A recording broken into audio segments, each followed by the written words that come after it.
Dengan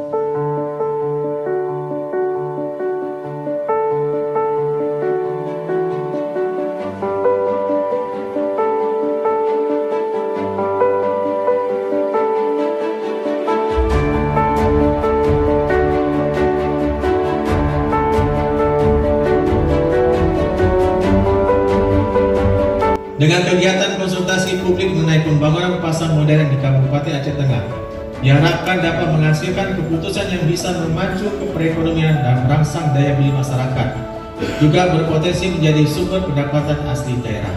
Dengan mengucapkan Bismillahirrahmanirrahim, kegiatan konsultasi publik pembangunan pasar modern Kabupaten Aceh Tengah secara resmi kami nyatakan dibuka.